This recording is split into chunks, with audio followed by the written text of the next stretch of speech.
샬롬, 말씀 읽어주는 김기웅 목사입니다. 오늘도 기대하는 마음과 사모하는 마음을 가지고 하나님의 말씀 함께 읽겠습니다. 에스더 3장 7절부터 15절까지의 말씀입니다. 아하수에로 왕 12년 첫째 달 곧 니산월에 하만의 주도로 유대인들을 제거할 적당한 시기를 정하기 위해 부르 곧 제비를 뽑았다. 제비는 12째 달 곧 아달월 13일로 정해졌다. 그러자 하만은 아하수에로 왕에게 말했다. 백성 가운데 잘 어울리지 않는 이상한 민족 하나가 왕의 나라 각 지방에 흩어져 있습니다. 그들의 관습과 풍속은 다른 민족들과 다릅니다. 뿐만 아니라 그들은 왕의 법을 무시하기까지 합니다. 왕께서는 그들의 무례한 행동을 참으시면 안 됩니다. 왕께서 괜찮으시다면 그들을 모두 없애라는 명령을 내려주시기 바랍니다. 비용 제가 직접 되겠습니다. 이번 일로 자금으로 은 375톤을 왕금 금고에 예치하겠습니다. 왕은 손에 끼고 있던 인장 반지를 빼서 아각 사람 함므다다의 아들이자 유대인의 큰 원수인 하만에게 주었다. 왕이 말했다. 그대의 돈이니 그 민족에게 그대가 원하는 대로 하시오. 첫째 달 13일에 왕의 서기관들이 소집되었다. 그들은 하만이 불러주는 대로 왕의 대신과 각 지방 총독과 모든 민족의 관리들 앞으로 보내는 명령을 토시 하나까지 모두 기록했다. 명령은 아하수에로 왕의 이름으로 각 지방의 문자와 각 민족의 언어로 기록한 후에 왕의 인장 반지로 날인했다. 전령들 편으로 왕의 모든 지방의 공문이 발송되었다. 12째 달 곧 아달월 13일 하루 동안 모든 유대인, 어린이와 노인, 여자와 아이들까지를 학살하고 그들의 재산을 약탈하라는 명령이 담긴 공문이었다. 공문 사본을 각 지방에 게시하여 모든 민족이 공개적으로 알고 그날을 준비하게 했다. 왕의 명령대로 전령들이 떠났다. 공문은 수사궁전에도 게시되었다. 왕과 하만은 마음 편히 앉아 술잔을 기울였으나 수사성은 그 소식으로 인해 술렁거렸다. 이것은 하나님의 말씀입니다. 오늘은 단락을 구별하지 않고 말씀을 함께 나눠보도록 하겠습니다. 유다인을 죽이기로 결심한 하만은요, 실행에 옮기기 위해서 바쁘게 움직입니다. 7절의 말씀이에요. 아하수에로 왕 제12년 첫째 달 곧 니산월에 무리가 하만 앞에서 날과 달에 대하여 부르 곧 제비를 뽑아 12째 달 곧 아달월을 얻은지라 라고 이야기합니다. 고대 근동에서는요, 한 해에 있을 중요한 그러한 행사의 날과 시를 알기 위해서 1월 달에 모여 함께 점을 쳤다라고 이야기를 하고 있습니다. 그래서 하만도요, 이 유다인들을 언제 죽이면 좋을지를 알기 위해서 점술가들과 함께 1월에 모인 것입니다. 그들은 부르를 가지고 점을 쳤는데 이것은 사실은 아카디아어의 푸르라는 이 단어로부터 유래된 말이에요. 그리고 이것은 히브리어로 제비 뽑기 그리고 운명이라는 의미를 가졌습니다. 유대인들도요, 하나님의 뜻을 위해서 제비를 뽑았어요. 그때 사용됐던 것이 우림과 둠빔이었습니다. 이에 버금가게 페르시아도요, 부르를 통해서 점괘를 쳤는데 이 부르는 아주 자그마한 돌이나 깨진 돌이었다라는 거예요. 그리고 이 부르라는 말에서 무엇이 파생되냐면, 무엇이 시작되냐면 불임절이 시작되는 겁니다. 불임절을 불임절이라고 부르는 이유는 이들이 푸르로 점괘를 쳐서 그 날을 정했기 때문에 불임절이다 라고 이야기하는 거예요. 네, 재밌지 않습니까? 그들은 이 점을 통해서요, 1월에 모였잖아요. 근데 점괘가 언제로 나왔냐면 12월 13일로 나왔다라고 이야기하고 있는 겁니다. 바로 아달월이 12월이고 니산월이 1월이에요. 이 아담월 13일 날 유대인을 학살하기 아주 좋다라는 그러한 점괘를 얻게 된 하만은요, 곧장 왕에게 달려가서 이렇게 이야기합니다. 8절의 말씀이에요. 하만이 아하수에로 왕에게 아뢰되 한 민족이 왕의 나라 각 지방의 백성 중에 흩어져 거하는데 그 법률이 만민의 것과 달라서 왕의 법률을 지키지 아니하오니 용납하는 것이 왕에게 무익합니다 라고 이야기를 합니다.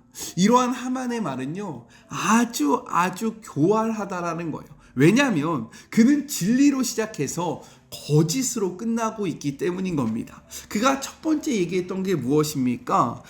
유대 민족은 아수르와 바벨론에 의해서 멸망된 이후로 포로로 끌려가서 실제로 그가 당신의 제국 아래 여러 곳에 흩어져 있다라고 이야기했잖아요. 흩어져 살았다라는 겁니다. 페르시아의 고레스가요, 칙령을 선포합니다. 포로들은 너희들의 나라로 돌아가도 좋다라고 이야기하지만 유대인들 중에서도 포로 생활 가운데 부를 축적했거나 높은 관직에 오르거나 그것이 좋았던 자들은 여전히 그곳에 머물러 살았다라고 유대 역사가 유세푸스는 이야기를 하고 있어요. 그렇기 때문에 페르시아 여러 곳에 유대인들이 흩어져 살고 있다라는 그의 말은 맞습니다. 이어서 그는요, 무엇이라고 이야기합니까? 그 법률이 만민의 것과 다르다라고 이야기하잖아요. 근데 이것도 어떻게 보면 맞는 말이에요. 왜요? 그들은요, 세상의 법도가 아닌 하나님의 말씀을 지키며 살아가기 때문인 겁니다. 그런데 하만은 이것을 매우 부정적으로 보고 하잖아요. 하지만 성경은요, 이것을 긍정적으로 이야기하고 있다라는 거예요. 민수기 23장 9절의 말씀을 볼까요? 내가 바위 위에서 그들을 보며 작은 산에서 그들을 바라보니 이 백성은 홀로 살 것이라 그를 여러 민족 중에 하나로 여기지 아니할 것이다 라고 이야기합니다. 이것은 부올의 선지자 발람이 했던 이야기로 이스라엘 백성이 다른 민족과 분리 구별됨을 이렇게 긍정적으로 선포했다라는 거예요. 또한 신명기에서도 이스라엘이 다른 민족과 구별된 것을요, 긍정적으로 이야기하고 있다라는 거예요. 신명기 4장 6절부터 7절의 말씀입니다. 먼저 6절을 볼까요? 너희는 지켜 행하라. 이것이 여러 민족 앞에서 너희의 지혜요 너희의 지식이라. 그들이 이 모든 규례를 듣고 이르기를 이 큰 나라 사람은 과연 지혜와 지식이 있는 백성이로다 하리라. 7절 우리 하나님 여호와께서 우리가 그에게 기도할 때마다 우리에게 가까이 하심 같이 그 신이 가까이 함을 얻은 큰 나라가 어디 있느냐라고 이야기할 만큼 이렇게 구별된 삶을 긍정적으로 이야기했다라는 거예요. 하지만 하만은요, 모르드게를 향한 그 악감정 때문에 이것을 악하게 이야기하기 시작합니다. 그리고 마지막으로 하만은 그로 인해서 이러한 다른 법도로 인해서 이스라엘이 페르시아의 법도를 지키지 않는다라고 거짓말을 합니다. 이것은 완전한 거짓말이에요. 왠지 아십니까? 앞서서 모르드게가 했던 행동이 무엇입니까? 오히려 왕을 죽이려고 했던 두 내시의 반역 이야기를 듣고 어떻게 해요? 이것을 왕에게 아뢰므로 왕을 살리는 일을 하지 않습니까? 또한 이 시대뿐만 아니라 로마 시대에는요, 정말로 성이 문란했다라고 기록되어 있어요. 그런데 예수 믿는 자들, 그리스도인들은요, 정절을 지켰다라는 거예요. 또한 가정을 지켰습니다. 그래서 문헌의 기록을 보면요, 로마 시대에 믿는 자들이 아니할지라도 믿지 않는 자들도 믿는 자들을 배우자로 여기는 것을 너무나도 좋아했다라는 거예요. 자기는 문란하게 살지라도 믿는 자들은 정절을 지키고 그리고 가정을 지키기 때문에 이들을 너무나도 환영했다라고 이야기합니다. 이뿐만 아니라 우리나라에서도 마찬가지예요. 우리나라에 1907년에 평양 대붕이 일어납니다. 그때 일어났던 일이 바로 회개 운동인데, 이 회개 운동 때에 믿는 자들은요, 자신의 모든 죄악들을 고백하기 시작합니다. 단순히 고백하는 것이 아니라 자신이 다른 사람을 속였던 것과 다른 사람에게 악을 행했던 것을요, 선함으로 바꿨다라는 거예요. 자신이 잘못한 것을 정직하게 고백하고 손해를 배상하고요, 처벌을 받음으로 믿지 않는 그 한국 땅에 하나님의 법도와 하나님의 나라가 무엇인지를 분명하게 보여주면서 많은 사람에게 감동을 주었던 것이 바로 믿는 자들의 모습이었다라는 겁니다. 이렇듯 믿는 자들은요, 세상과 다른 법을 살아가는 것은 맞아요. 하지만 그것이 세상의 법을 무너뜨리는 것이 아니라 오히려 세상 속에서 빛과 소금의 역할을 하며 화목한 자로서 세상을 끌어안는 아주 긍정적인 역할을 했다라는 겁니다. 이것이 바로 성경의 기록이고 이것이 바로 역사의 기록이지만 하만은요, 모르드게를 향한 악감정으로 모르드게뿐만 아니라 이 민족에 대한 아주 나쁜 이야기를 하기 시작했다라는 거예요. 이러한 나쁜 이야기만 했을 때 왕이 움직이지 않을까봐 그는 여기에서 덧붙여 이렇게 이야기하기 시작합니다. 무엇이라고 이야기합니까? 9절의 말씀이에요. 왕이 옳게 여기거든 조서를 내려 그들을 진멸하소서. 내가 은 1만 달란트를 왕의 일을 맡은 자의 손에 넘겨 왕의 금고에 드리리이다 라고 이야기합니다. 오늘 메시지 성경은요, 이 1만 달란트를 375톤이라고 이야기했잖아요. 네, 키로가 아니라 톤입니다. 375톤. 이것은요, 그 당시 전 페르시아에 거쳐지는 세금의 3분의 2에 해당하는 아주 어마무시한 금액이었다라는 거예요. 그런데 중요한 것은 무엇이냐면 바로 이때 이 아하수에로 왕은요, 그리스 원정에 실패하여 재정적인 압박을 받고 있었던 때였다라는 거예요. 그러니까 이러한 제안이 얼마나 솔깃했습니까? 얼마나 마음이 빼앗기겠어요? 그러니 그는요, 하만이 이야기하는 민족이 어떤 민족이고 그들이 도대체 무슨 죄를 졌기에 그 민족이 멸망해야 되는지 묻지도 않고 따지지도 않고요, 자신의 반지를 빼어서 그에게 주면서 너 마음대로 하라 라고 이야기를 합니다. 왜요? 뇌물로 인해서 가치 판단이 흐려졌기 때문인 거예요. 성경은요, 우리에게 이렇게 이야기합니다. 출애굽기 23장 8절의 말씀이에요. 너는 뇌물을 받지 말라. 뇌물은 밝은 자의 눈을 어둡게 하고 의로운 자의 말을 굳게 하느니라 라고 이야기합니다. 바른 판단을 내리기를 원하십니까? 그렇다면 불의한 재물에 마음을 두지 않기를 주의 이름으로 축복해요. 불의한 재물에 마음을 두고요, 그것을 얻기 시작하면 정말로 성경이 이야기하는 것처럼 우리의 밝은 눈이 어둡게 되므로 옳은 판단을 내릴 수 없게 됩니다. 이것을 기억하는 우리 모두가 되었으면 너무나도 좋겠습니다. 그리고 여기서 11절의 표현이 좀 모호합니다. 이르되 그 은을 내게 주고 그 백성도 그러하노니 너의 소견에 좋은 대로 행하라 라고 이야기해요. 이 은을 너에게 준다라고 얘기하니까 마치 이것이 아하수에로 왕이 하만의 돈을 받지 않았구나 라고 생각되어질 수 있지만 이러한 것은 그러한 표현이 아닙니다. 오히려 이것은요, 너의 뜻대로 해라. 그래, 내가 이 돈 잘 받을게. 너가 하고 싶은 대로 해. 그래서 메시지 성경은 이것을 무엇이라고 이야기합니까? 그대의 돈이니 그 민족에게 그대가 원하는 대로 하시오. 야, 너가 돈을 댄다고 했으니까 네 뜻대로 해 라고 얘기하면서 그 돈을 받은 거예요. 왜냐하면 4장 7절에 보면 모르드게가 하만이 유다인을 멸망시키려고 왕의 부고로 바치기로 한 은의 정확한 수요를 말합니다.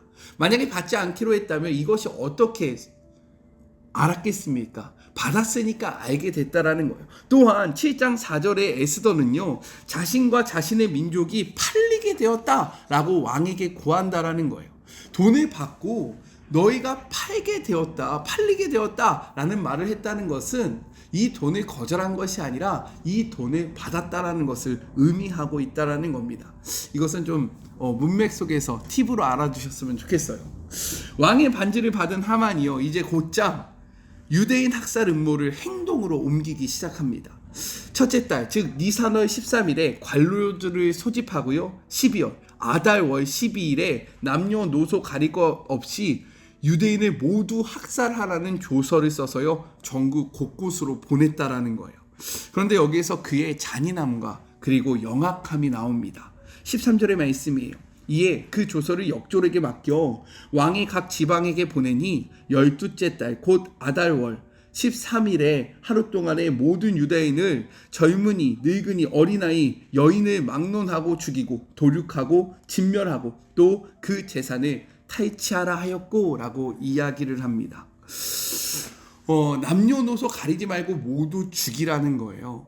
그런데 이것을 하는 게 쉬웠을까요? 아무런 이유 없이 사람을 죽이는 것은 너무나도 어렵습니다. 이 명령이라 할지라도 누군가는 머뭇거리고 주저하게 될 것을 염려했던 하만은요, 여기에 하나를 덧붙이는 거예요. 그것이 무엇입니까? 그의 재산을 약탈하라. 명분이 없고 그리고 아무런 이유가 없으면 사람을 죽이는 것에 거리낌이 있겠지만, 내가 이 사람을 죽임으로 이 사람의 재물을 얻게 된다면 사람들은요, 주저하지 않고 유다인들을 죽일 것이라 라고 생각하며 이러한 명령을 내렸다라는 겁니다. 얼마나 잔인하고 그리고 얼마나 영악했는지가 분명히 드러나는 그러한 표시라는 거죠. 이 모든 일을 다 꾸미고 나서 이의 마음이 흡족한 거예요. 그러니까 어떡합니까? 15절의 말씀을 보면 그가 왕과 함께 마시고 있었다라고 이야기해요. 평안했던 겁니다. 즐거웠던 거예요. 왜요? 그의 계획은 처음부터 끝까지 빈틈이 없었고요. 사람들의 마음을 움직일 만큼 완벽했기 때문인 거예요. 그런데 그가 놓치고 있었던 것이 있는 거죠. 무엇이냐? 성경이 이야기하는 이것입니다. 잠언 16장 9절의 말씀이에요. 사람이 마음으로 자기의 길을 계획할지라도 그 걸음을 인도하시는 이는 여호와시니라. 잠언 20장 24절. 사람의 걸음은 여호와로 말미암나니 사람이 어찌 자기의 길을 알 수 있으랴. 이 완벽한 계획으로 인해서 즐거워할 때에 하나님은요, 반전의 역사를 준비하고 계셨다라는 겁니다. 우리의 인생도 마찬가지예요. 우리가 우리의 인생을 완벽하게 계획할 수 있습니다. 그러나 중요한 것은 이 완벽한 길을 인도하는 것은 우리가 아니라 하나님이라는 사실입니다. 그래서 성경은요, 우리에게 이렇게 이야기하는 거예요. 예레미야 17장 7절의 말씀입니다. 그러나 무릇 여호와를 의지하며 여호와를 의뢰하는 그 사람은 복을 받을 것이다 라고 이야기합니다. 잠언 3장 5절은요, 이렇게 기록해요. 너는 마음을 다하여 여호와를 신뢰하고 너의 명철을 의지하지 말라 라고 선포합니다. 시편 125편 1절의 말씀이에요. 여호와를 의지하는 자는 시온산이 흔들리지 아니하고 영원히 있음 같음이로다 라고 얘기합니다.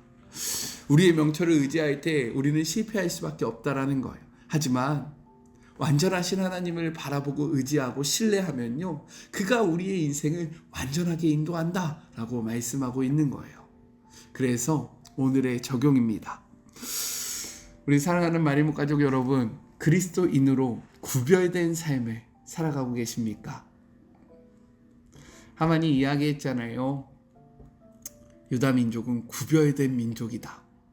이렇듯 그리스도인들은 구별된 삶을 살아가야 하는데 구별된 삶을 살고 계십니까? 불의한 마음에, 불의한 재물에 마음이 빼앗기신 적은 없으세요? 적당히 타협하고 내가 이렇게 눈만 감으면 이 재물로 내가 윤택해질 텐데, 내가 풍요로워질 텐데 라는 생각을 하신 적은 없습니까? 마지막, 하나님의 말씀보다 우리의 계획을 더 의지하며 살아가고 있지는 않습니까? 우리의 계획이, 우리의 삶이 누구에게 달려있는지 정말로 우리의 머리와 우리의 지식을 의지하는 것이 아니라 하나님을 의지하고 신뢰함으로 완전한 길로 나아가는 우리 모두가 되기를 주의 이름으로 축복합니다. 우리 같이 기도할까요? 사랑과 은혜가 충만하신 하나님 아버지, 감사합니다. 오늘의 이 말씀 가운데 하나님을 바라보기를 소망합니다. 이 말씀 가운데 하나님을 알기를 원합니다. 사람이 그 길을 계획할지라도 그의 걸음을 인도하시는 것은 여호와라고 말씀하셨습니다. 하나님을 의지하고 하나님을 신뢰할 때에만 우리가 온전한 길로 나아갈 수 있다는 것을 기억하며 세상 속에서 구별된 삶을 살아가게 하여 주시옵시고, 세상 속에서 빛과 소금의 역할을 감당하게 하여 주시옵시며, 세상 속에서 살아갈 때도 하나님의 말씀을 놓치지 아니하고 하나님의 말씀대로 나아가는 우리 모두가 되게 하여 주시옵소서. 불의한 재물에 우리의 마음을 빼앗기면 우리의 눈이 흐려질 수밖에 없습니다. 하나님 앞에 정직한 길, 하나님 앞에 의로운 길을 선택함으로 하나님의 인도하심을 받는 주의 모든 자녀들 되게 하여 주시옵소서. 함께 하실 주님을 의지하며 거룩하신 예수 그리스도의 이름으로 간절히 기도드립니다. 아멘. 저는요, 또 내일 만나도록 할게요. 사랑하고 주님의 이름으로 축복하면서 오늘 하루도 힘내세요. 우리 내일 만나요. 안녕. 오늘도 수고하셨습니다.